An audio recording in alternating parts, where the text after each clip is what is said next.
بسم اللہ الرحمن الرحیم۔ السلام علیکم۔ آج کا چیپٹر جنات کے متعلق ہے۔ جن ایک ایسی مخلوق کہ جو پوری دنیا کے ممالک، مذاہب اور کلچرز میں کسی نہ کسی روپ میں نظر آتی ہے، لیکن جتنے لوگ ان کو مانتے ہیں شاید اتنے ہی لوگ ان کا انکار بھی کرتے ہیں۔ جہاں دور دراز کے دیہاتوں میں ہر چیز کا ذمہ دار جنات کو ٹھہرا دیا جاتا ہے، وہیں بہت ساری جگہیں ایسے بھی ہیں جہاں جنات کو صرف اور صرف قصے کہانیاں کہہ کر ٹال دیا جاتا ہے۔ لیکن ایک بات ہوتا ہے کہ جنات کی تاریخ اتنی ہی پرانی ہے جتنی انسانی تہذیب کی اپنی۔ اب چاہے وہ قدیم عراق کی تہذیب ہو یا چاہے ایران کے زرتشت جیسے پرانے مذاہب، جنات کی اتنی قدیم تاریخ سے متاثر ہو کر جن لوگوں نے انہیں سائنٹیفک علوم سے ثابت کرنا چاہا، انہوں نے کبھی انہیں وائرس یا کسی بیکٹیریا کا نام دے دیا کہ اصل میں جنات سے مراد خوردبین سے نظر آنے والے جاندار ہیں اور کچھ بھی نہیں، اور کچھ نے کہہ دیا کہ در حقیقت سرکش انسانوں کو ہی جنات کہا جاتا ہے۔ لیکن حقیقت ان سب تصورات سے بہت مختلف ہے، اور ہمارے سفر میں آج کا ٹاپک جنات کی دنیا سے ہے۔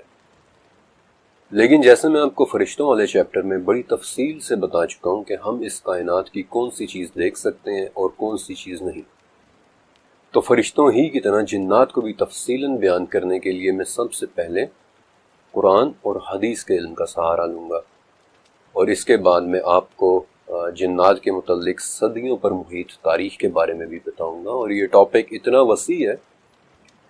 کہ مجھے اس چیپٹر کے 4 حصے کرنے ہوں گے۔ اس چیپٹر کے پہلے حصے کے اندر میں جنات کے وجود کو، ان کی اقسام کو اور وہ دیکھنے میں کیسے ہوتے ہیں، اس ٹاپک پر کی گئی اپنی اسٹڈی کو آپ کے سامنے رکھوں گا۔ اس چیپٹر کے دوسرے حصے میں میں جنات اور شیاطین کے درمیان فرق کو آپ کے سامنے رکھوں گا، اور یہ کہ شیاطین میں ایسا کیا ہے کہ وہ جنات سے علیحدہ ہوتے ہیں یا الگ ہوتے ہیں۔ پھر اس چیپٹر کے تیسرے حصے کے اندر میں آپ کو ایک مخصوص شیطان کے بارے میں بتاؤں گا کہ جو اپنی عمر، اپنی صلاحیت اور اپنی سرکشی میں باقی تمام جنات سے زیادہ طاقتور ہے۔ اور اس چیپٹر کے آخری حصے میں آپ کو ایک ایسے شیطان کے بارے میں بتاؤں گا، ایک ایسے شیطان جن کے بارے میں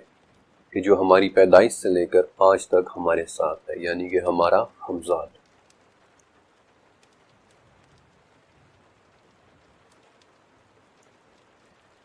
لیکن سب سے پہلا سوال کہ جن آخر ہے کیا؟ یہ بات تو تقریباً آپ سب ہی نے سن رکھی ہوگی کہ عربی لفظ جن کا مطلب ہے وہ چیز جو نظر نہ آئے۔ اسی لیے جنت، جنین یعنی کہ ماں کے پیٹ میں موجود ایمبریو، اور جان یعنی کہ زندگی، ان جیسے الفاظ کا ماخذ یہی لفظ ہے۔ لیکن جس جن یا جنات کے متعلق آج میں آپ کو بتانے والا ہوں وہ ایک زندہ، جیتی جاگتی اور کھاتی پیتی مخلوق ہے جنہیں ہماری نگاہیں نہیں دیکھ سکتی۔ اور ہماری نگاہیں انہیں کیوں نہیں دیکھ سکتی؟ سورہ رحمان اور سورہ ہجر میں اس کا جواب ہے۔ سورہ رحمان، ہم نے جنات کو پیدا کیا آگ کی لپٹ سے، اور سورہ ہجر، اور اس انسان سے پہلے ہم نے جنات کو لو والی آگ سے پیدا کیا۔ اللہ تعالیٰ نے اس مخلوق کی کمپوزیشن ہی ہم سے مختلف رکھی ہے، اور اسے حضرت عائشہ رضی اللہ تعالیٰ عنہا سے مروی سلسلۃ الصحیحہ کی ایک حدیث مزید ایکسپلین بھی کرتی ہے کہ جہاں آپ صلی اللہ علیہ وآلہ وسلم نے فرمایا تھا کہ اللہ تعالیٰ نے ملائکہ یعنی فرشتوں کو نور سے پیدا کیا، جنات کو آگ سے، اور آدم کو اس چیز سے کہ جو تمہیں بتا دی گئی ہے۔ اب اس حدیث سے ایک بات تو بڑے اچھے طریقے سے واضح ہو جاتی ہے کہ فرشتوں کی طرح جنات کی تخلیق بھی اس مادے سے ہے جسے ہمارے لیے بیان نہیں کیا گیا، ہمارے لیے ایکسپلین نہیں کیا گیا، اور اس مادہ یا مٹیریل کو ہماری نظریں دیکھ بھی نہیں سکتی، اور کیوں نہیں دیکھ سکتی یہ بات میں آپ کو فرشتوں والے چیپٹر میں بہت ڈیٹیل کے ساتھ بتا چکا ہوں۔ دوسری بات کہ قرآن پاک میں جنات کا 29 دفعہ ذکر ہے، 29 ٹائمز، اور ایک تو پوری کی پوری سورہ یعنی سورہ جن ہے ہی ان کے نام پر، لہٰذا جنات کے مختلف مخلوق کے طور پہ ہونے میں شک کرنا ایک مسلمان کو زیب نہیں دیتا، ایک مسلمان ایسا نہیں کر سکتا۔ اب اگر آپ مجھ سے سوال کریں کہ پھر جنات دیکھنے میں کیسے ہوتے ہیں، تو الٹا میرا آپ سے یہ سوال ہوگا کہ جانور دیکھنے میں کیسے ہوتے ہیں؟ آپ جانور کو کیسے ڈیفائن کریں گے؟ آپ نہیں کر پائیں گے۔ ایسا اس لیے کیونکہ ہر جانور کا اناٹومیکل میک اپ مختلف ہوتا ہے۔ آپ کسے جانور کہیں گے؟ شیر جیسے نظر آنے والی چیز کو، یا زرافے جیسے جسم والے کو، یا پھر رینگنے والے کسی مگرمچھ جیسے جسم والے کو، یا پھر سانپ جیسے کسی چیز کو۔ ہم انسانوں کا ایناٹامیکل میک اپ تقریباً ایک جیسا ہے، 2 ٹانگیں، 2 بازو، 2 آنکھیں، 1 ناک، بس فرق ہے تو صرف شاید قد کا یا نئے نقش کا۔ لیکن جیسے جانوروں کی پوری فزیولوجی ایک دوسرے سے مختلف ہوتی ہے، بالکل ویسے ہی جنات کی مختلف قسمیں دیکھنے میں ایک دوسرے سے بالکل مختلف ہیں، اور آگے چل کر میں آپ کو تفصیل سے ان کے متعلق بتاؤں گا۔ اب جنات اللہ تعالیٰ کی ایک بہت ڈائیورس مخلوق ہے۔ مشکات شریف میں ابو ثعلبہ خشنی رضی اللہ تعالیٰ عنہ سے مروی ہے کہ الجن ثلاثہ، یعنی جنات کی 3 اقسام ہیں۔ ایک وہ قسم کے جن کے پر ہیں اور وہ ہوا میں اڑتے ہیں، دوسرے وہ جو سانپوں اور کتوں کی طرح ہیں، اور تیسرے وہ کہ جو آتے ہیں اور چلے جاتے ہیں۔ اس حدیث سے بہت وضاحت کے ساتھ پتہ چل جاتا ہے کہ جنات میں سے کچھ ایسے جنات بھی ہیں کہ جو آسمانوں میں اڑتے پھرتے ہیں۔ جگہ اور فاصلے، یہ چیزیں ان کے لیے معنی نہیں رکھتے، اور اس بات کو کنفرم سورہ جن کی وہ آیت کرتی ہے کہ جہاں وہ یہ کہہ رہے تھے کہ اس قرآن کے نازل ہونے سے پہلے ہم باتیں سننے کے لیے آسمان میں جگہ جگہ بیٹھ جایا کرتے تھے۔ اس پورے واقعے کا آغاز دراصل سورہ احقاف میں اس طرح ہوتا ہے کہ یاد کریں جب ہم نے جنات کی ایک جماعت کو آپ کی طرف متوجہ کیا کہ وہ قرآن سنیں۔ یہ واقعہ دراصل مکہ کے قریب ایک صحرائی وادی نخلہ میں پیش آیا تھا، جہاں آپ صلی اللہ علیہ وسلم اپنے اصحاب کو فجر کی نماز پڑھا رہے تھے کہ عین اسی وقت نصیبین اور بصرہ کے کچھ جنات جو اس وقت وہاں سے گزر رہے تھے آپ صلی اللہ علیہ وسلم کی طرف متوجہ ہوئے۔ لیکن میں چاہتا ہوں کہ آپ کو یہ واقعہ پورا سناؤں، کیونکہ اس طرح آپ کو جنات کی رسائی اور ان کے سوچنے کے انداز کے بارے میں بھی واضح ہو جائے گا۔ یہ پورا واقعہ بخاری کی ایک حدیث میں ہے کہ نبوت کے بعد ایک وقت آیا کہ جب جنات کو آسمان کی خبریں لینے سے روک دیا گیا تھا، اور آسمان میں جانے پر ان کی طرف انگارے پھینکے جانے لگے تھے، اور اسی بات کی وجہ جاننے کے لیے جنات زمین میں پھیل گئے، اور اس وقت وہ تہامہ کی طرف جا رہے تھے کہ راستے میں فجر کے وقت وادی نخلہ میں انہوں نے آپ صلی اللہ علیہ وسلم کو قرآن پاک پڑھتے ہوئے سنا اور کہا کہ اللہ کی قسم یہی ہے وہ جو ہمارے لیے آسمان کی خبریں سننے سے روک دیے جانے کا باعث بنا ہے۔ اور یہی وہ موقع تھا کہ جب نبی کریم صلی اللہ علیہ وسلم پر سورہ جن کی وہ آیات نازل ہوئی تھی کہ کہہ دیجئے مجھے وحی کی گئی ہے کہ جنات کی ایک جماعت نے قرآن سنا اور کہا کہ ہم نے عجیب قرآن سنا ہے۔ اس رات زبیر بن عوام بھی آپ صلی اللہ علیہ وسلم کے ساتھ تھے، اور مسند احمد کے مطابق سفیان کہتے ہیں کہ وہ جنات گھنے بالوں یا گہرے سایوں کی طرح وہاں تہ بتہ جمع ہو گئے تھے، اور امام بہقی کی دلائل النبوہ میں ہے کہ یہ 7 یا 9 جن تھے جو آپ صلی اللہ علیہ وسلم کے گرد ایک دائرے کی شکل میں کھڑے ہو گئے تھے۔ میرے ذاتی ایک تجربے کے مطابق ایک خاتون نے مجھے اپنی زندگی کا ایک واقعہ سنایا تھا کہ انہوں نے ایک ایسی حالت میں جن کو دیکھا کہ جیسے ہم کسی گرم سطح سے حرارت یا ہیٹ اٹھتی ہوئی دیکھتے ہیں۔ فرق صرف اتنا تھا کہ اس خاتون کو وہ حرارت پیلاہٹ مائل یا یلوئش ٹائپ نظر آ رہی تھی۔ وہ جن بالکل ایک انرجی کی طرح تھا اور کافی لمبے قد کا تھا کہ جو اپنی ٹانگیں سکیڑے ہوئے بیٹھا تھا۔ ان نظر نہ آنے والے جنات کے حوالے سے حضرت عبداللہ بن مسعود رضی اللہ تعالیٰ عنہ سے مروی ایک حدیث لیلۃ الجن یعنی جنات کی رات کے نام سے مشہور ہے، کہ جس میں عبداللہ بن مسعود کہتے ہیں کہ ایک رات ہم آپ صلی اللہ علیہ وسلم کے ساتھ تھے تو آپ ہم سے کہیں گم گئے۔ ہم نبی کریم کی تلاش میں نکلے اور ہم نے وادیوں میں بھی دیکھ لیا اور گھاٹیوں میں بھی تلاش کر لیا، لیکن ہمیں آپ صلی اللہ علیہ وسلم کہیں نہیں ملے، اور ہم خوفزدہ ہوئے کہ کہیں کسی نے نبی کو اغوا نہ کر دیا ہو یا معاذ اللہ بے خبری میں شہید نہ کر دیا ہو۔ عبداللہ بن مسعود کہتے ہیں کہ وہ رات ہم پر ایسی گزری کہ جیسے کسی قوم پر بدترین رات گزرتی ہے۔ جب صبح ہوئی تو ہم نے دیکھا کہ آپ صلی اللہ علیہ وسلم ہرا کی طرف سے چلے آ رہے ہیں، اور جب ہم نے جلدی میں یہ سارا واقعہ آپ کی خدمت میں پیش کیا تو آپ نے فرمایا کہ رات میرے پاس جنات کی دعوت دینے والا آیا اور میں اس کے ساتھ چلا گیا تھا، اور میں نے ان کے سامنے قرآن کی قرأت کی۔ اور ابن مسعود مزید کہتے ہیں کہ اس کے بعد آپ صلی اللہ علیہ وسلم ہمیں وہاں ساتھ لے کر بھی گئے، اور ہمیں ان کے پیروں کے نشانات تک بھی دکھائیں، یہاں تک کہ ان کی آنکھ کے نشان بھی۔ بخاری میں ایک حدیث ہے کہ جس میں مسروق انہی عبداللہ ابن مسعود کے بیٹے سے بات کرتے ہوئے کہتے ہیں کہ جن جنات نے قرآن سنا، نبی کریم صلی اللہ علیہ وسلم کو ان جنات کی خبر ببول کے ایک درخت نے دی تھی، لیکن مجھے اس حوالے سے کوئی ریفرنس نہیں مل سکا کہ ایگزیکٹلی یہ کون سی رات تھی، عبداللہ بن مسعود والی ہی لیلۃ الجن یا پھر کوئی ایک مختلف رات، کیونکہ جنات کے نبی کریم صلی اللہ علیہ وسلم کے پاس قرآن سیکھنے کی نیت سے آنے کے ملٹیپل واقعات ہیں۔ جنات کی ایک اور شکل سانپوں کی طرح بھی ہوتی ہے، اور اس پر عبداللہ بن عباس سے ایک حدیث بھی مروی ہے کہ آپ صلی اللہ علیہ وآلہ وسلم نے فرمایا، سانپ جنات کی مسخ شدہ صورتیں ہیں، جیسے بنی اسرائیل کو بندروں اور خنازیر کی صورت میں تبدیل کیا گیا۔ حضرت ابو سعید خدری کے ایک بھتیجے تھے رضی اللہ تعالیٰ عنہ، جن کی نئی نئی شادی ہوئی تھی۔ اب انہی دنوں غزوہ احزاب کا موقع آ گیا، تو جنگ کے دنوں کے دوران ایک وقت پر انہوں نے آپ صلی اللہ علیہ وسلم سے اپنے گھر جانے کی اجازت مانگی، جس پر آپ نے انہیں اجازت دے دی اور یہ بھی کہا کہ اپنا اسلحہ اپنے ساتھ لے کر جانا۔ اب جب وہ صحابی گھر پہنچے تو دیکھتے ہیں کہ بیوی دروازے پر کھڑی ہوئی ہے۔ صحابی کی غیرت اور غصے نے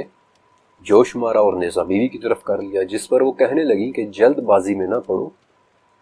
پہلے وہ چیز دیکھو کہ جس نے مجھے گھر سے نکالا ہے۔ اب جب صحابی گھر میں داخل ہوئے تو دیکھتے ہیں کہ وہاں ایک بڑا ہی مکروہ قسم کا سانپ بیٹھا ہوا ہے۔ صحابی نے اسے اسی نیزے کی مدد سے باہر نکالنا چاہا، لیکن وہ نیزہ اسے لگ گیا اور وہ سانپ وہیں تڑپنے لگا۔ اب ابو سعید خدری کہتے ہیں کہ ہم نہیں جانتے کہ پھر وہاں کیا ہوا، پہلے سانپ مرا یا میرا بھتیجا۔ اور بعد میں ان کے لوگ نبی کریم صلی اللہ علیہ وسلم کے پاس آئے اور کہنے لگے کہ آپ اللہ سے دعا کریں کہ وہ ہمارا ساتھی ہمیں لوٹا دے، جس پر آپ صلی اللہ علیہ وسلم نے پھر 2 دفعہ یہ فرمایا کہ اپنے ساتھی کے لیے مغفرت طلب کرو، اور پھر یہ فرمایا کہ جنات میں سے کچھ جن اسلام لا چکے ہیں، جب تم انہیں دیکھو تو انہیں 3 مرتبہ ڈراؤ، یعنی 3 دن تک، اور اگر پھر بھی وہ نظر آئیں تو 3 دن کے بعد اگر انہیں مارنا چاہو تو پھر مار دو۔ ان صحابی کے گھر میں موجود وہ مکروہ سانپ دراصل ایک جن تھا۔ سن 1832 میں 1832 میں شریف جعفر نے ایک کتاب شائع کی تھی کہ اگر ہم جنات کو دیکھ سکیں تو وہ ہمیں آدھے انسان یا آدھے جانور کی شکل میں بھی نظر آ سکتے ہیں۔ اب یہ بات میرے لیے بالخصوص بڑی دلچسپی کا باعث بنی کہ اسے سلسلۃ الصحیحہ کی ایک حدیث بڑی وضاحت کے ساتھ کنفرم کرتی ہے۔ ابن ابی کے والد کا کھجوریں سکھانے کا ایک میدان تھا اور وہ بذات خود اس کی نگرانی کیا کرتے تھے۔ ایک مرتبہ وہاں معمول کے مطابق کھجوریں پڑی سوکھ رہی تھیں تو دیکھتے ہیں کہ ایک جگہ سے کھجوریں کم ہو رہی ہیں۔ یہ دیکھ کر انہوں نے وہاں نظریں رکھنی شروع کر دیں تو کیا دیکھتے ہیں کہ کم عمر لڑکے کی طرح کا کوئی جاندار وہاں کھڑا ہوا ہے۔ انہوں نے اسے سلام کیا اور اس جاندار نے آگے سے سلام کا جواب بھی دیا، جس پر انہوں نے پوچھا کہ تم انسانوں میں سے ہو یا جنات میں سے، اور اس نے کہا کہ جنات میں سے۔ اور ابن ابی کے والد نے اس کے ہاتھ دیکھے کہ جو بالکل کتوں کے ہاتھ کے جیسے تھے، اور اس پر بالکل کتوں ہی کی طرح کے بال بھی تھے۔ اس جن نے مزید یہ بھی کہا کہ جنات جانتے ہیں کہ ان میں مجھ سے زیادہ طاقتور اور کوئی نہیں ہے۔ تو ابن ابی کے والد نے پوچھا کہ پھر تمہیں چوری پر کس نے مجبور کیا ہے؟ تو اس نے جواب دیا کہ ہمیں خبر ملی ہے کہ تم ایک ایسے شخص ہو جو صدقہ کرنا پسند کرتا ہے، اس لیے ہم نے سوچا کہ ہم بھی تمہارا کھانا کھائیں۔ اس وقت ابن ابی کے والد کے سامنے وہ جن اس طرح سے تھا کہ اس کے ہاتھ کتوں کی طرح تھے، بلکہ کتوں کی شکل میں آنے والے جنات کے متعلق احادیث اور تاریخی ریکارڈ میں شاید کسی بھی دوسرے جانور سے زیادہ ملتا ہے۔ لیکن اس سے پہلے کہ میں آپ کو ان احادیث اور تاریخی ریکارڈز کے بارے میں بتاؤں، یہ جان لے کہ ان شکل بدلنے والے جنات یعنی کہ شیپ شفٹرز کے لیے یوں لگتا ہے کہ جیسے چتھونک جانور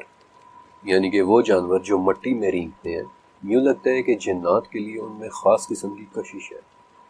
مثلا سانپ، بچھو، چھپکلی، اور کچھ ہی عرصہ پہلے کی بات ہے کہ برازیل کے میڈیا پر ایک بہت بڑی خبر وائرل ہوئی تھی جس میں ایمیزون کے جنگلات میں گھنے درختوں کے بیچوں بیچ ایک ویل مچھلی کی لاش پڑی ہوئی ملی تھی۔ اب 30,000 کلو گرام کی ایک ویل مچھلی کی لاش جنگل میں کیسے پہنچی، یا کیا وہ واقعی ایک ویل تھی یا پھر وہ ویل کی شکل میں کوئی مخلوق تھی، اس بات کا جواب کسی کے پاس نہیں ہے۔ آپ سب نے حضرت سلیمان علیہ السلام کو جنات پر حکومت دیے جانے کے بارے میں بھی سنا ہوگا۔ حضرت سلیمان علیہ السلام کی اس حیرت انگیز سلطنت کے متعلق میں نے تفصیل کے ساتھ 15ویں چیپٹر میں لکھا ہے، لیکن فی الوقت میں آپ کے سامنے سورہ صاد کی صرف 2 آیات کا ذکر کرنا لازم سمجھتا ہوں کہ ہم نے طاقتور جنات کو بھی سلیمان کا فرما بردار کر دیا، اور ہر عمارت بنانے والے کو اور ہر غوطہ خور کو بھی، اور دوسرے جنات کو بھی کہ جو زنجیروں میں جکڑے رہتے تھے۔ اس وقت اسپین کے شہر اوکسانا میں ایک عربی مینیوسکرپٹ یا مسودہ موجود ہے جو الاندلس کے زمانے یعنی مسلم اسپین کے دور کی ایک عمارت کے نیچے سے ملا تھا۔ اس عجیب و غریب مینیوسکرپٹ کو دا بک آف ڈیڈلی نیمز کا نام دیا گیا تھا، یعنی کہ خطرناک ناموں کی کتاب۔ اس مینیوسکرپٹ میں بڑی تفصیل کے ساتھ لکھا ہے کہ کیسے ایک بادشاہ سلیمان علیہ السلام کے سامنے 72 یعنی کہ 72 مختلف جنات کو پیش کیا گیا، اور یہ بھی کہ انہوں نے بادشاہ کو اپنی اپنی قوتوں اور طاقتوں کے بارے میں بتایا تھا کہ وہ کیا کر سکتے ہیں۔ اسی حوالے سے ایک اور ریفرنس مجھے 9ویں صدی کے عراقی اسکالر 9th سینچری اسکالر ابو فراج محمد کی ایک کتاب الفہرست میں بھی ملا تھا، جس کے چند اوریجنل کاپیز آج بھی استنبول، وینا، پیرس اور برلن میں موجود ہیں، اور جس میں انہوں نے ان 72 میں سے 70 جنات کی بڑی ڈیٹیل ڈسکرپشن لکھی ہے کہ جو بادشاہ سلیمان علیہ السلام کے دور میں موجود تھے۔ اسی حوالے سے ایک تیسرا ریفرنس مجھے ابو الفضل محمد الطباسی کی 1089 میں لکھی ایک کتاب الشامل فی البحر الکامل میں بھی ملا، جن میں سے سب جنات کی ڈسکرپشن تو میں آبویسلی اس چیپٹر میں نہیں بتا سکتا، لیکن چند ایک کے بارے میں آپ کو بتا دیتا ہوں۔ ان میں سے ایک نام المزاحب ہے، المزاحب کہ وہ ایک ایسا جن تھا کہ جس کا جسم سونے کی طرح چمکتا تھا۔ پھر ایک جن کا نام الابید ہے کہ جو بہت زیادہ سفید رنگت والا تھا اور اس کا پورا جسم نظر آتا تھا۔ پھر ایک جن کا نام الاحمر یعنی کہ سرخ رنگ کا ایک جن جس کی ٹانگوں کا صرف اوپری حصہ ہی نظر آتا تھا۔ پھر ایک نام بورکن کہ جس کی آواز بہت گرجدار سی تھی اور اس کی صرف کمر یعنی کہ پیٹھ ہی نظر آتی تھی۔ پھر ایک نام شمورش جس کے آنے کے وقت صرف اس کے پیٹ کی ایک جھلک سی نظر آتی تھی۔ پھر ایک میمون نام کا جن جس کے صرف پاؤں ہی نظر آتے تھے، اور ایک نام زبع کہ جو مٹی کے ایک طوفان کے ساتھ سفر کرتا تھا۔ اس آخری نام زبع کے حوالے سے حیرت انگیز طور پر ایک ریفرنس مجھے حضرت عیسیٰ علیہ السلام کے صرف 100 سال بعد لکھی جانے والی کتاب دا ٹیسٹمنٹس آف سولومن میں بھی ملا تھا۔ اب اس کتاب میں ایک واقعہ لکھا ہوا ہے کہ سلیمان علیہ السلام کے زمانے میں ایک ایسا جن بھی تھا کہ جو ہوا میں موجود ریت کی طرح اڑتا تھا، اور سلیمان علیہ السلام نے ایک شخص کو بھیجا کہ وہ چمڑے کے ایک مشکیزے کا منہ اس طرح سے کھول کر رکھ دے کہ جب صحرا کی ہوا چلے تو مشکیزہ ہوا میں اڑنے والی ریت سے بھر جائے، اور اس طرح وہ شخص زبع کو اس مشکیزے کے اندر لے جانے میں کامیاب ہو گیا۔ اور پھر اس کے بعد زبع کو استعمال کرتے ہوئے ایک ایسا پتھر اٹھا کر ہیکل سلیمانی کی عمارت میں لگوایا گیا تھا کہ جو باقی جنات کے لیے بھی اٹھانے میں بہت بڑا۔ پھر اسی کتاب میں زبع کے متعلق مجھے ایک اور واقعہ ملا کہ وہ ریڈ سی یعنی بحر احمر کی گہرائی سے پرپل رنگ یعنی کہ بنفشی کلر کا ایک بہت ہی حیرت انگیز سا ستون بھی نکال کر لایا تھا، اور اس وقت یعنی کہ واپس آتے ہوئے اس کے ساتھ ابرزت نامی ایک ایسا جن تھا کہ جس کا یہ کلیم تھا کہ اس نے حضرت موسیٰ علیہ السلام کا دور بھی دیکھا ہوا ہے۔ اس کتاب میں اور بھی کئی جنات کے متعلق لکھا ہے جن کے نام مختلف زبانوں مثلا عربی، عبرانی اور یونانی میں ہیں، اور ان کی ڈسکرپشن بھی بڑی عجیب و غریب ہے۔ مثلا ایک جن ایسا بھی تھا کہ جس کے وجود پر کوئی سر نظر ہی نہیں آتا تھا۔ اب ان کتابوں میں کتنی سچائی ہے سوائے اللہ کے اور کوئی بھی نہیں جانتا، لیکن اس چیپٹر میں ان کتابوں کے ریفرنسز کی وجہ صرف سورہ صاد کی وہ آیت تھی جو ہمیں بتاتی ہے کہ اللہ تعالیٰ نے سلیمان علیہ السلام کو جنات پر نہ صرف حکومت دی تھی بلکہ وہ ان کے لیے عمارتیں بھی بناتے تھے کہ جیسا اس کتاب کے مطابق زبان نے ایک بہت بڑا پتھر اٹھا کر ہیکل میں لگایا تھا، اور وہ ان کے لیے سمندروں کی گہرائی میں غوطے بھی لگاتے تھے جیسا کہ زبان نے لگایا تھا، اور پھر وہ اپنے ساتھ بنفشی یعنی پرپل کلر کی کسی قیمتی پتھر کا وہ ستون بھی لایا تھا۔ واللہ عالم۔ البتہ سورہ صاد ہی کی 34ویں آیت کی تفسیر میں ابن کثیر ایک جن کا ذکر کرتے ہیں کہ جس کا نام سخر تھا، اور جس نے حضرت سلیمان علیہ السلام کی مہر بھی چرانے کی کوشش کی تھی، یعنی کہ انگوٹھی۔ اور 9ویں صدی کے اسکالر یعنی 9th سینچری اسکالر ابن الفقیہ، جو ایک مورخ ہونے کے ساتھ ساتھ ایک جیوگرافر بھی تھے، وہ اپنی کتاب عجائب المخلوقات و غرائب الموجودات میں اس جن کا ذکر بڑی ڈیٹیل کے ساتھ کرتے ہیں کہ پھر حضرت سلیمان علیہ السلام نے اسے سزا دینے کے لیے ایک صندوق میں بند کر کے سمندروں میں پھینکوا دیا تھا۔ اسی طرح 14ویں صدی کی ایک کتاب دی بک آف ونڈرز یعنی کہ حیرانیوں کی کتاب میں ایک جن کا تذکرہ المالک الاسود کے نام سے ملتا ہے، یعنی کہ دی بلیک کنگ، سیاہ بادشاہ۔ جنات کے ساتھ انسانوں کے کلوز کانٹیکٹ یعنی قریبی تعلق کے بارے میں آگے چل کر تھوڑا آپ کو تفصیل سے بتاؤں گا، لیکن فی الوقت صرف اتنا بتانا چاہتا ہوں کہ یہ ممکن ہے۔ اس کی دلیل میں قرآن کی آیات بھی موجود ہے، اور حضرت عائشہ رضی اللہ تعالیٰ عنہ سے مروی ایک حدیث بھی موجود ہے کہ جہاں آپ فرماتی ہیں کہ ایک رات نبی کریم صلی اللہ علیہ وسلم نے اپنی بیویوں سے کوئی بات کہی، جس پر ایک ام المومنین نے کہا کہ یا رسول اللہ، ایسے لگ رہا ہے کہ یہ بات تو حدیث خرافہ ہے۔ آپ صلی اللہ علیہ وسلم نے ان سے حیرانگی سے پوچھا کہ تم کیسے جانتی ہو کہ خرافہ کیا ہے؟ اس حدیث کے مطابق خرافہ عذرا قبیلے کا ایک آدمی تھا جسے جاہلیت میں جنات نے قید کر لیا تھا، اور وہ ایک طویل عرصے تک جنات ہی میں رہا، جس کے بعد وہ اسے انسانوں میں چھوڑ گئے، اور تب سے وہ لوگوں کو جنات کی عجیب و غریب باتیں بتایا کرتا تھا، اور اس شخص کی باتوں کو لوگ حدیث خرافہ کہتے تھے۔ اب اس سے پہلے کہ میں آپ کو جنات کے بعد شیاطین کے بارے میں بتاؤں، حضرت جابر رضی اللہ تعالیٰ عنہ سے ایک حدیث مروی ہے کہ نبی کریم صلی اللہ علیہ وسلم نے ملاقات کے لیے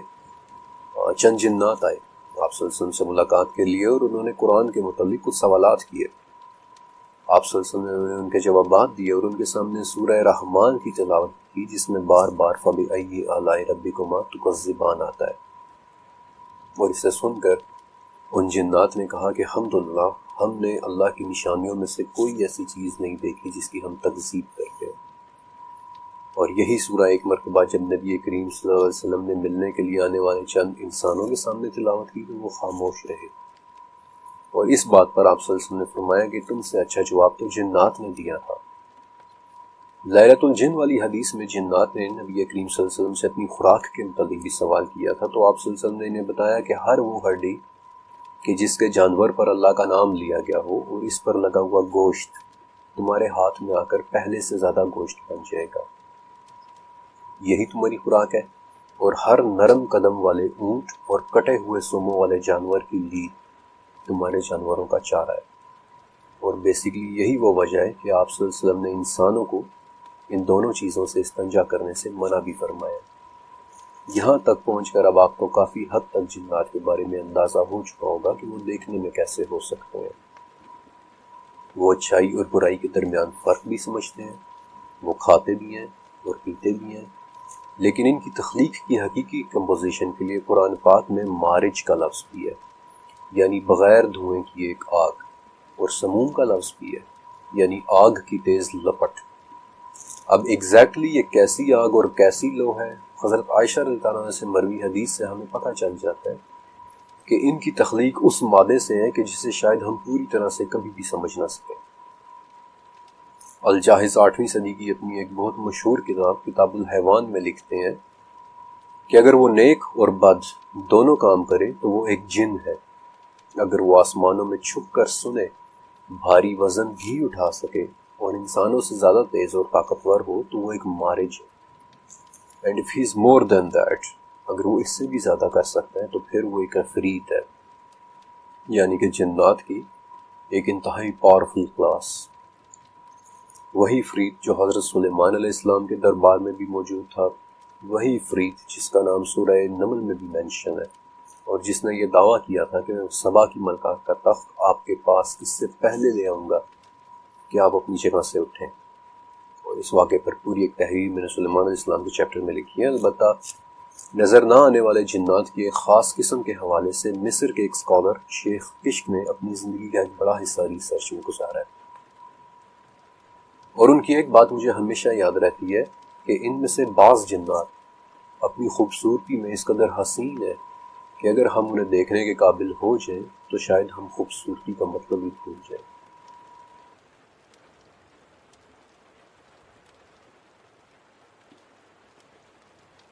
اب اس پوائنٹ سے آگے میں آپ کو شیاطین کے بارے میں بتاؤں گا۔ زیادہ تر اسکالرز جنات اور شیاطین میں فرق کرتے ہیں اور جنات کو انسانوں کے زیادہ قریب مانتے ہیں، کیونکہ قرآن پاک نے جنات اور انسانوں کو اکثر جگہوں پر ایک ہی ساتھ مخاطب کیا ہے، اور ان میں فرق کا سب سے بڑا ثبوت سورہ انعام کی 112ویں آیت ہے کہ ہم نے ہر نبی کے دشمن بہت سے شیاطین پیدا کیے تھے، کچھ انسانوں اور کچھ جنات میں سے۔ شیاطین جنات میں سے بھی ہوتے ہیں اور انسانوں میں سے بھی، جیسا کہ حذیفہ بن یمان رضی اللہ تعالیٰ عنہ سے روایت ہے کہ آپ صلی اللہ علیہ وسلم نے فرمایا، میرے بعد ایسے امام یعنی حکمران اور رہنما ہوں گے کہ جو میری سنت پر نہیں چلیں گے، اور جلد ہی ان میں سے ایسے بھی لوگ ہوا کریں گے کہ جن کے جسم انسانی لیکن دل شیاطین کے ہوں گے۔ البتہ اس چیپٹر کا مقصد ان انسانی شیطانوں کو نہیں بلکہ ان شیاطین کے متعلق آپ کو بتانا ہے کہ جو جنات میں سے ہیں اور جو صرف اور صرف برائی سے منسوب ہیں۔ اس چیپٹر کے اندر میں آپ کو انہی شیاطین کے بارے میں مختلف احادیث، ان کی شکل و صورت اور ان کے متعلق موجود مختلف تاریخی لٹریچر کے بارے میں بتاؤں گا۔ اس لفظ شیطان کے دو ماخذ ہیں،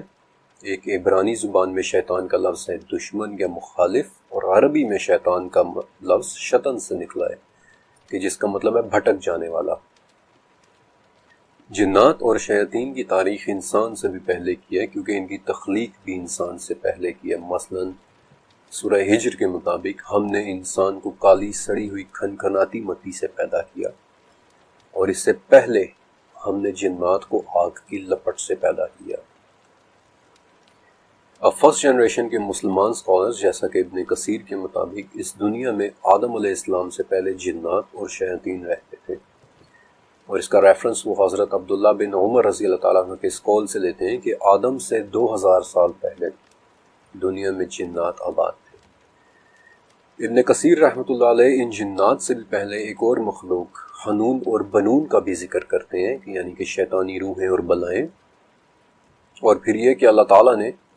جنات کو ان پر مسلط کر دیا تھا کہ جنہوں نے حنون اور بنون کے ساتھ قتل و غارت کر کے زمین میں اپنی جگہ بنائی، اور بیسیکلی اسی خون ریزی کو دیکھتے ہوئے پھر فرشتوں نے اپنے خدشات کا اظہار کیا تھا کہ آپ ایسی مخلوق کیوں بنا رہے ہیں کہ جو زمین میں فساد کرے۔ لیکن حنون اور بنون کا ذکر کسی مستند حدیث میں نہیں ہے، ہاں تاریخی لٹریچر میں ان کا ذکر ضرور مل جاتا ہے۔ فار ایگزامپل ایک ریفرنس موراکو کے ایک اسکالر عبداللہ سید محمد حبیب کا ہے کہ حنون اور بنون آدم علیہ السلام سے پہلے معدوم ہو جانے والی ایک مخلوق تھی۔ دوسرا ریفرنس الجاحظ کی شہرۂ آفاق کتاب الحیوان میں ہے کہ بیسکلی حنون اور بنون جنات کی نسبت ایک کمزور مخلوق تھی۔ کیا واقعی وہ مخلوق تھی یا نہیں، اللہ بہتر جانتا ہے۔ بہرحال حنون اور بنون کے خاتمے کے بعد آہستہ آہستہ ان جنات میں بھی سرکشی پڑنا شروع ہوئی، اور وہ خود کو اس زمین کے اکلوتے وارث سمجھنا شروع ہو گئے۔ اور امام الصدی اپنی تفسیر میں حضرت مرہ بن مسعود رضی اللہ تعالیٰ عنہ اور دوسرے صحابیوں مثلا ابن عباس رضی اللہ تعالیٰ عنہ سے روایت کرتے ہوئے لکھتے ہیں کہ جب جنات میں یہ سرکشی حد سے زیادہ بڑھ گئی تو جنات ہی میں سے ایک جن کہ جو اس وقت آسمان میں فرشتوں کے ساتھ تھا، جس کے متعلق آپ اس چیپٹر کے آخر میں پڑھیں گے، اسے فرشتوں کے ساتھ زمین پر بھیجا گیا، اور پھر انہوں نے ان زمینی جنات اور شیاطین کو سمندری جزائر کی طرف دھکیل دیا۔ اور دلچسپی کی بات یہ ہے کہ مجھے اپنی اس ریسرچ کے دوران شیاطین کی شکل و صورت کے متعلق سب سے زیادہ ڈیٹیلز کینیڈا کے بالکل شمال میں سمندری جزائر میں رہنے والے انویٹس لوگوں کے ہاں ملی تھی۔ یہ لوگ آرکٹک کے برفیلے جزائر کے قریب رہتے ہیں، اور ان کے ہاں مجھے 3500 سے زیادہ مختلف شیاطین کی ڈسکرپشن ملی تھی۔ اور پھر دوسرے نمبر پر دنیا کے سب سے پرانے مذہب میں سے ایک مذہب یعنی زرتشت میں۔ لیکن اس سے پہلے کہ میں آپ کے سامنے شیاطین کے متعلق ہزاروں سال پرانا لٹریچر رکھوں، میں چاہتا ہوں کہ آپ کے سامنے قرآن اور حدیث کی روشنی میں شیاطین کو ایک مرتبہ ڈسکرائب کر دوں۔ ابو داؤد، بخاری اور سلسلہ الصحیحہ، ان تینوں کتابوں میں، حدیث کی کتابوں میں، جابر بن عبداللہ رضی اللہ تعالیٰ عنہ سے روایت ہے کہ نبی کریم صلی اللہ علیہ وسلم نے فرمایا، سورج غروب ہونے کے بعد اپنے جانوروں کو مت چھوڑو، اپنے بچوں کو روک لو، کیونکہ یہ شیاطین کے پھیلنے کا وقت ہے، یہاں تک کہ رات کا اندھیرا چھا جائے۔ پھر اللہ کا نام لے کر اپنا دروازہ بند کر دو، اللہ کا نام لے کر چراغ بجھا دو، اور اللہ کا نام لے کر پانی کا برتن اور دوسرے برتن ڈھک دو، اور اگر ڈھکن نہ ہو تو درمیان میں ہی کوئی چیز رکھ دو۔ شیاطین اور رات کا تعلق یقیناً بہت گہرا ہے۔ ابو ہریرہ رضی اللہ تعالیٰ عنہ سے مروی ہے کہ نبی کریم صلی اللہ علیہ وسلم نے فرمایا، جب تم رات کے وقت مرغ کی آواز سنو تو اللہ سے اس کا فضل مانگو، کیونکہ اس وقت وہ یعنی کہ مرغ فرشتے کو دیکھ رہا ہوتا ہے، اور جب رات کے وقت تم گدھے کی آواز سنو تو فوراً شیطان کے شر سے اللہ کی پناہ مانگو، کیونکہ اس وقت وہ شیطان کو دیکھ رہا ہوتا ہے۔ رات ہی کے وقت کے حوالے سے مسند احمد میں عبداللہ بن عمر رضی اللہ تعالیٰ عنہ سے مروی ہے کہ آپ صلی اللہ علیہ وسلم نے فرمایا، اگر لوگ جان لیں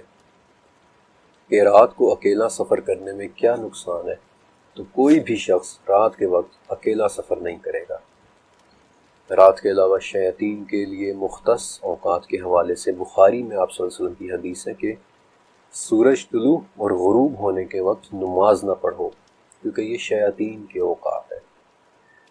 آپ صلی اللہ علیہ وسلم جب کبھی مشرق کی طرف دیکھتے تو فرماتے کہ افسوس، فتنہ اسی طرف سے اٹھے گا، اور وہ صدی بھی شیطانی صدی ہوگی۔ آپ صلی اللہ علیہ وسلم اپنے اصحاب کو دھوپ اور سائے کی درمیانی جگہ یعنی کہ آدھی دھوپ اور آدھی چھاؤں میں بھی بیٹھنے سے منع فرماتے تھے، کیونکہ اس طرح سے شیاطین بیٹھتے ہیں۔ اب ان احادیث سے شیاطین کی عادات کے بارے میں اچھا خاصا اندازہ ہو جاتا ہے، لیکن ان کی شکل و صورت کے حوالے سے چند بہت اسپیسیفک احادیث بھی موجود ہیں۔ قتادہ بن نعمان رضی اللہ تعالیٰ عنہ سے مروی ہے کہ ایک رات شدید سیاہ تھی اور بے پناہ بارش ہو رہی تھی، اور میں آپ صلی اللہ علیہ وسلم کی خدمت میں عشاء پڑھنے کے لیے گیا، تو جب آپ صلی اللہ علیہ وسلم نے سلام پھیرا اور ان کی مجھ پر نظر پڑی تو آپ صلی اللہ علیہ وسلم نے پوچھا کہ قتادہ تمہیں کیا ہوا ہے، تم اس وقت یہاں پر؟ تو میں نے کہا کہ یا رسول اللہ صلی اللہ علیہ وسلم، میرا خیال تھا کہ آج نمازی کم ہوں گے، اس لیے میں نے چاہا کہ چلو میں تو مسجد پہنچ جاؤں تاکہ میں آپ کے ساتھ نماز پڑھ لوں۔ اس پر آپ صلی اللہ علیہ وسلم نے فرمایا کہ جب تم نماز پڑھ لو تو میرے آنے تک اپنی جگہ پر بیٹھے رہنا۔ جب آپ صلی اللہ علیہ وسلم نماز سے فارغ ہوئے تو میں نے دیکھا کہ آپ صلی اللہ علیہ وسلم کے پاس کھجور کی ایک ٹہنی تھی جس کے سہارے آپ چل رہے تھے۔ آپ صلی اللہ علیہ وسلم نے وہ ٹہنی مجھے دیتے ہوئے کہا کہ تمہاری غیر موجودگی میں تمہارے گھر والوں کے پاس شیطان آیا ہے، اس ٹہنی کو لے جاؤ اور گھر تک اسے مضبوطی سے پکڑے رہنا، اور جب گھر کے ایک کونے میں کوئی وجود دیکھ لو تو بات کرنے سے پہلے اسے مارنا۔ قتادہ کہتے ہیں کہ جب میں مسجد سے نکلا تو وہ ٹہنی شمع کی طرح روشن ہو گئی، اور جب میں گھر پہنچا تو گھر والوں کو سوئے ہوئے پایا، البتہ گھر کے ایک کونے میں سہ جیسا ایک جانور بیٹھا تھا جس کے پورے جسم پر کانٹے ہی کانٹے تھے، اور میں اسے ٹہنی سے مارتا رہا یہاں تک کہ وہ گھر سے نکل گیا۔ اس وقت قتادہ کے گھر میں وہ شیطان ایک ایسی حالت میں بیٹھا ہوا تھا کہ اس کے جسم پر کانٹے ہی کانٹے تھے، ویسے ہی جیسے سہ کے جسم پر ہوتے ہیں۔ میری ریسرچ کے مطابق احادیث میں شیطان کو جس جانور کے روپ میں سب سے زیادہ بتایا گیا ہے وہ ایک کالا کتا ہے۔ جامع ترمذی اور سلسلہ الصحیحہ، ان دونوں احادیث کی کتابوں میں حضرت ابو ذر رضی اللہ تعالیٰ عنہ سے یہ حدیث موجود ہے کہ نبی کریم صلی اللہ علیہ وسلم نے فرمایا کہ عورت گدھے اور کالے کتے کے سامنے سے گزر جانے پر نماز باطل ہو جائے گی اور اسے پھر سے پڑھنا ہوگا۔ عبداللہ بن صامت کہتے ہیں کہ میں نے ابو ذر رضی اللہ تعالیٰ عنہ سے پوچھا کہ سرخ، سفید اور زرد کے مقابلے میں کالا کتا ہی کیوں؟ ابو ذر رضی اللہ تعالیٰ عنہ کہتے ہیں کہ میں نے بھی نبی کریم صلی اللہ علیہ وسلم سے یہی بات پوچھی تھی، اور آپ صلی اللہ علیہ وسلم نے فرمایا تھا کہ کالا کتا شیطان ہے، یعنی کہ شیطان کالے کتے کی شکل میں بھی آتا ہے۔ اور اپنی ریسرچ سٹڈی کے دوران مجھے شیاطین سے منسوب سب سے زیادہ ذکر بھی ایک کالے کتے کے متعلق ہی ملا۔ ایک شیطانی کالے کتے کا سب سے پہلا ذکر قدیم مصریوں اینشینٹ ایجپشنز کے ہاں ملتا ہے، جسے وہ سربیورس یا کربیورس کہتے تھے، اور اس کی تصویر اپنے برتنوں پر بھی بنایا کرتے تھے۔ اور یہ وہی ایجپشنز ہیں جن کے بنائے ہوئے ہائروگلفس میں شیاطین کے نام سرخ انک سے لکھے ہوئے ہیں، ریڈ انک سے لکھے ہوئے ہیں، جو اس بات کا ثبوت ہے کہ ان کے ہاں شیاطین کی کس قدر اہمیت ہوتی تھی۔ اور مزید حیرت کی بات یہ ہے کہ مصریوں کے ہاں شیاطین اور معبود، ان دونوں کے لیے استعمال ہونے والا لفظ ایک ہی تھا۔ ان اینشینٹ ایجپشنز کے حوالے سے بہت تفصیل کے ساتھ میں آپ کو 14th چیپٹر میں بتاؤں گا، لیکن پچھلے 1400 سالوں میں یورپ کے اخبارات میں جگہ جگہ ایک کالے کتے کا ذکر ملتا ہے۔ کبھی 1856 میں فرانس کے ایک چرچ کے اندر کالا کتا نظر آتا ہے، جبکہ چرچ کے دروازے بھی بند ہوتے تھے۔ کبھی بیلجیم میں ایک بڑے سے کالے کتے کی رپورٹس ملتی ہیں کہ جو ایک ٹوٹی ہوئی زنجیر گلے میں ڈال کر لٹکا کر ساری رات کھیتوں میں گھومتا رہتا ہے۔ کبھی 1677 میں ایک کالے کتے کو بدنام زمانہ رچرڈ کابل کے جنازے پر دیکھا جاتا ہے کہ جو کہ ایک جانا مانا شیطان پرست انسان تھا۔ بلکہ دی آئل آف مین کے ایک اخبار میں پورا ایک واقعہ درج ہے کہ ایک مرتبہ مچھلیاں پکڑنے والی ایک کشتی کا کریو ساری رات اپنے کیپٹن کا انتظار کرتا رہا، لیکن کیپٹن نہیں آیا۔ البتہ صبح کیپٹن نے آ کر بتایا کہ کالے کتے نے ساری رات میرا راستہ روک کے رکھا، اور میں جہاں کہیں بھی جاتا وہ کتا بھی اسی طرف مڑ جاتا۔ جابر رضی اللہ تعالیٰ عنہ سے ہی ایک اور روایت ہے کہ رسول اللہ صلی اللہ علیہ وسلم نے ہمیں کتے مارنے کا حکم دیا اور ہم انہیں مار دیتے تھے، یہاں تک کہ دیہات سے آنے والی عورت کے کتے کو بھی ہم قتل کر دیتے تھے۔ لیکن بعد میں آپ صلی اللہ علیہ وسلم نے ہمیں اس سے روک لیا اور کہا کہ آنکھوں پر سفید رنگ کے 2 نقطوں والے کتے کو مارو، کیونکہ وہ شیطان ہے۔ لیکن شیاطین صرف جانوروں کی صورت میں نہیں آتے، یہ ان جنات میں سے بھی ہو سکتے ہیں کہ جو ہمیں نظر نہیں آتے۔ مثلا حضرت ابو درداء رضی اللہ تعالیٰ عنہ سے روایت ہے، آپ کہتے ہیں کہ ایک مرتبہ ہم نے نبی صلی اللہ علیہ وسلم کو نماز کے دوران اعوذ باللہ منک کہتے سنا۔ پھر آپ صلی اللہ علیہ وسلم نے کہا کہ اللہ نک باللعنت اللہ، اور یہ آپ صلی اللہ علیہ وسلم نے 3 مرتبہ کہا، اور اپنا ہاتھ ایسے آگے بڑھایا کہ جیسے آپ صلی اللہ علیہ وسلم کسی چیز کو پکڑ رہے ہیں۔ جب آپ نماز سے فارغ ہوئے تو ہم نے پوچھا کہ یا رسول اللہ، آج ہم نے نماز میں آپ کی زبان سے وہ کلمات سنے ہیں کہ جو پہلے کبھی نہیں سنے تھے، اور آپ نے ہاتھ بھی اٹھایا۔ اس پر آپ صلی اللہ علیہ وسلم نے فرمایا کہ وہ شیطان تھا اور میرے چہرے پر آگ کا ایک شعلہ پھینکنا چاہتا تھا، تو پہلے میں نے اس مخاطب کر کے اعوذ باللہ منک کہا، اور پھر اللہ عنک بلعنت اللہ کہا، اور پھر اسے پکڑنے کے لیے ہاتھ بڑھایا، لیکن وہ پیچھے ہٹ گیا۔ ورنہ صبح کو اہل مدینہ کے بچے اس کی لاش کے ساتھ کھیل رہے ہوتے جو گیند کی شکل کی ہوتی۔ اس آگ کے شعلے والے شیطان کے بارے میں یوں لگتا ہے کہ شاید یہ شیاطین کی کسی خاص قسم میں سے ہے، کیونکہ اس طرح کا ایک اور شیطان ایک مختلف واقعے میں ایک مختلف حدیث میں بھی نظر آتا ہے۔ یہ دوسری حدیث بیسیکلی حضرت عبد الرحمن بن خنبش رضی اللہ تعالیٰ عنہ سے مروی ہے۔ عبد الرحمن کہتے ہیں کہ جس رات شیاطین وادیوں اور پہاڑوں سے اتر کر رسول اللہ صلی اللہ علیہ وسلم کی طرف آنے لگے تو ان میں ایک شیطان ایسا بھی تھا جس کے پاس آگ کا ایک شعلہ تھا، جس سے وہ آپ صلی اللہ علیہ وسلم کو جلا دینا چاہتا تھا، لیکن اس پر رعب طاری ہو گیا اور وہ پیچھے ہٹنے لگا۔ اور اس وقت جبرائیل علیہ السلام آپ صلی اللہ علیہ وسلم کے پاس آئے اور کہا کہ یا رسول اللہ کہیں۔ آپ نے پوچھا کہ کیا کہوں؟ جبرائیل علیہ السلام نے کہا کہ کہیں، میں اللہ کے مکمل کلمات کی پناہ میں آتا ہوں جن سے کوئی نیک اور کوئی فاجر تجاوز نہیں کر سکتا، ہر اس چیز کے شر سے جو اس نے پیدا کی اور زمین میں پھیلائی، ہر اس چیز کے شر سے کہ جو آسمان سے نازل ہوتی ہے اور اس میں چڑھتی ہے، اور ہر اس برائی کے شر سے کہ جو زمین میں پیدا ہوتی ہے اور زمین سے نکلتی ہے، اور رات اور دن کے فتنوں سے، اور رات کو ہر آنے والے سے سوائے اس کے کہ جو خیر کی خبر لائے،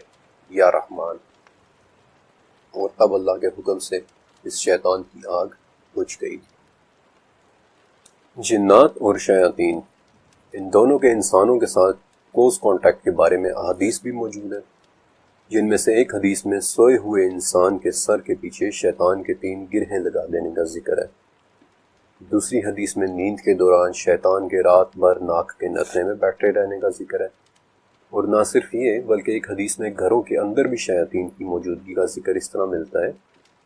کہ جہاں 5 گھر واقع ہوں، یا ایک روایت میں جہاں 3 شخص رہتے ہوں اور ان میں نہ اذان دی جائے نہ نماز پڑھی جائے، وہاں شیاطین کا غلبہ ہو جاتا ہے۔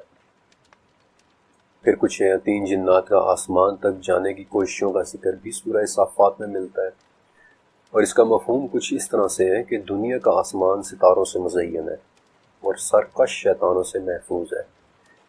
وہ فرشتوں کی باتوں کو سننے کے لیے کان بھی نہیں لگا سکتے، لیکن اگر اس وقت ان میں سے کوئی جن ایک بات اچک لے تو انہیں ہر طرف سے ایک دہکتے ہوئے شعلے کے ساتھ مارا جاتا ہے۔ عموماً ان دہکتے ہوئے شعلوں کو شہاب ثاقب ہی لکھا اور سنا جاتا ہے، لیکن اس بات کا کیا مطلب ہوا کہ اگر ان میں سے کوئی ایک بات اچک لے؟ حضرت عائشہ رضی اللہ تعالیٰ عنہ سے مروی ہے کہ ایک مرتبہ لوگوں نے نبی صلی اللہ علیہ وآلہ وسلم سے ایک سوال کیا کہ یا رسول اللہ، یہ کاہن تو بعض اوقات ایسی چیز بھی بتا دیتے ہیں کہ جو سچ نکلتی ہے۔ تو اس پر آپ صلی اللہ علیہ وسلم نے فرمایا کہ وہ شیاطین جنات کی بات ہوتی ہے جو وہ آسمان سے چوری کر لیتے ہیں، اور پھر اس ایک سچی بات میں 100 سے زیادہ جھوٹ ملا کر کاہنوں کو بتاتے ہیں۔ اور اس حدیث کے الفاظ کے مطابق کاہنوں کے کان میں شیاطین کی یہ باتیں اس طرح سے سنائی دے رہی ہوتی ہیں کہ جیسے ان کے کان میں کوئی مرغی کٹ کٹا رہی ہے۔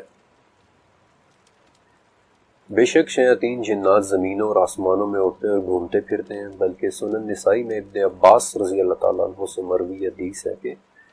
ایک شخص آپ صلی اللہ علیہ وسلم کی خدمت میں حاضر ہوا اور کہا کہ یا رسول اللہ، میں نے ایک عجیب شے کو آسمان سے اترتے اور اسے اپنی طرف آتے دیکھا ہے، اور میرے بھی دل میں یہ خواہش پیدا ہوئی ہے کہ میں اس سے بات کروں، لیکن پھر میں نے فوراً خود پر قابو پا لیا اور وہاں سے پیچھے ہٹ گیا۔ اب ابن عباس کہتے ہیں کہ ظاہر ہے وہ شخص آپ صلی اللہ علیہ وسلم سے اس چیز کے متعلق دریافت کرنا چاہ رہا تھا، لیکن آپ صلی اللہ علیہ وسلم نے صرف یہ جواب دیا کہ اللہ اکبر، اللہ کا شکر ہے کہ تم نے ایمان کے ذریعے دل سے اس چیز سے ملنے کے وسوسے کو دور کر دیا۔ ان شیاطین میں میل اور فیمیل کے حوالے سے ویسے تو کئی ایک ثبوت موجود ہیں کہ ان میں فیمیل شیطانہ بھی ہوتی ہے۔ مثلا سلسلہ صحیحہ کی 46ویں حدیث کہ جس میں لفظ شیطانہ بذات خود موجود ہے، اور پھر زید بن ارقم کے ذریعے نبی کریم صلی اللہ علیہ وسلم کی وہ دعا کہ جو آپ نے ہمیں بیت الخلاء جانے سے پہلے پڑھنے کی تاکید کی تھی کہ اللہم انی اعوذ بک من الخبث والخبائث، یعنی کہ میں خبیث جنوں اور خبیث جنیوں سے تیری پناہ میں آتا ہوں۔ ان احادیث سے صاف پتہ چلتا ہے کہ شیطانہ اور خبائث یعنی کہ فیمیل شیطانہ ایگزسٹ کرتی ہیں، لیکن وہ ہم سے کس حد تک کانٹیکٹ کرتی ہیں، یا انسان اور جنایا یا جن اور انسان عورت کے درمیان شادی جیسا کوئی رشتہ بن سکتا ہے یا نہیں، اس پر علماء کے درمیان اختلاف ہے، اور اس پر بھی اختلاف ہے کہ اگر بالفرض یہ شادی ہو بھی جائے تو کیا ان کے درمیان اولاد ہو سکتی ہے یا نہیں۔ البتہ ان شیطانہ یعنی فیمیل شیاطین کے بارے میں مجھے بہت تفصیلی ڈیٹیلز 1486 میں یورپ میں لکھی ایک کتاب میں ملی تھی۔ یہ اس قدر حیرت انگیز معلومات تھیں کہ اس کتاب کے حیران کن ماضی اور اس کے لکھے جانے کے بعد ہونے والے عجیب و غریب واقعات کا میں نے تفصیل کے ساتھ 19ویں چیپٹر میں لکھا ہے، اس لیے اس کتاب کا تذکرہ میں ابھی یہاں نہیں کر رہا۔ شیاطین کا تاریخ میں ذکر اتنا ہی پرانا ہے جتنی تاریخ خود پرانی ہے۔ دنیا کی سب سے پرانی میسوپوٹامیان تہذیب کی جو ماڈرن عراق میں 5000 سال پہلے موجود تھی، ان میں بھی ایک ایسی نقصان دہ اور ایک اندیکھی مخلوق کا ذکر ہے کہ جو ہمیں نقصان پہنچانا چاہتی ہے۔ قدیم مصری یعنی اینشنٹ ایجپشنز بھی ایک ایسے ہی نظر نہ آنے والے بھٹکے ہوئوں کے بارے میں باتیں کرتے ہیں جن سے بچنے اور جن کو بلانے کے لیے انہوں نے پورے منتر ایجاد کیے تھے، کیونکہ ان کا ماننا یہ تھا کہ یہ شیاطین طاعون، دماغی امراض، حتیٰ کہ موت تک کی وجہ بھی بن سکتے ہیں، اور انہوں نے بڑی تفصیل کے ساتھ اپنے ہائیروگلفس میں یہ ساری انفارمیشن چھوڑی ہے، جن کے متعلق میں آپ کو 13ویں چیپٹر میں بتاؤں گا۔ اہل کتاب یعنی یہودی اور عیسائیوں کے ہاں بھی شیاطین کا کانسیپٹ بڑی وضاحت سے ملتا ہے۔ وہ ایک ایسے شیطان کے بارے میں بھی بات کرتے ہیں کہ جو پانی کے برتنوں میں بیٹھ جاتا ہے اور وہاں سے پینے والوں کو تنگ کرتا ہے۔ پھر تالمودک لٹریچر میں آشما دائیوا نامی ایک شیطان کا ذکر ملتا ہے کہ جو خود کے ایک شہزادے ہونے کا دعوے دار ہے، اور اپنی عمر کے حوالے سے خود کو اتنا پرانا کہتا ہے کہ اس نے نوح علیہ السلام کے سیلاب کا دور بھی دیکھا ہے۔ لیکن ماڈرن یہودیوں اور عیسائیوں کے ہاں شیاطین کی شکل و صورت کے حوالے سے جو ہمیں ڈسکرپشن دیکھنے کو ملتی ہے، یعنی کہ نوکیلے دانت اور نوکدار دم اور ہاتھ میں ایک ترشول یا بعض اوقات ایک نر بکرے کی شکل، یہ دراصل صرف یونانی دیومالائی کریکٹرز ہیں، مثلا پین جو دیکھنے میں بکری جیسی کوئی مخلوق ہے، یا پھر پوسائیڈن جس کے ہاتھ میں آگ کا ترشول ہوتا ہے، یا پھر بیس جس کے آگ جیسے بال ہیں۔ ان جیسی مخلوقات سے اخذ کی گئی شکلیں، لیکن اس میں کوئی شک نہیں ہے کہ دنیا بھر کا لٹریچر مختلف شیاطین کی ڈسکرپشن سے بھرا ہوا ہے، اور آپ کی دلچسپی کے لیے میں ان میں سے چند کے متعلق آپ کو بتا دیتا ہوں۔ ہمارے پاکستان اور انڈیا میں ایک بہت عام سا لفظ ہے دیو، جس کی کہانیاں میں نے اور آپ نے بچپن سے سن رکھی ہیں، لیکن اس لفظ کا اوریجن دراصل 2500 سال پرانا ہے، جب قدیم ایران میں زرتشت مذہب پریکٹس ہوا کرتا تھا۔ زرتشت مذہب کے اندر مجھے دائوا کے نام سے ایک لفظ ملا کہ جو شیاطین کے ایک خاص آرڈر، ایک خاص کلاس کے لیے استعمال ہوتا تھا، ایسے شیاطین جو جسمانی طور پر بہت ہی طاقتور ہوں۔ بلکہ 9ویں صدی کے ایران میں سلطان شاہ محمود غزنوی کے ایک شاعر فردوس نے ایک بہت طویل نظم شاہ نامہ لکھی تھی، یعنی کہ بادشاہوں کی کتاب، اور اس میں وہ دیو کے کانسیپٹ پر بڑی دلچسپ ڈیٹیلز دیکھتا ہے، اور ان میں سے بھی ایک خاص دیو جسے دیو سفید کہتے ہیں، یعنی کہ سفید رنگ کا دیو، کہ جو بالخصوص بہت ہی ایک طاقتور شیطان ہے، لیکن رستم بالآخر اسے ہرا دیتا ہے۔ اور اس طرح طاقتور شیاطین کے ایک اور آرڈر حلفا اور ملفا کے بارے میں افریقن کلچر میں بہت ڈیٹیلز ملتی ہیں، یا پھر جیسا کہ انڈیا میں پیشاج یا راکشس کے جیسے کانسیپٹ ہیں۔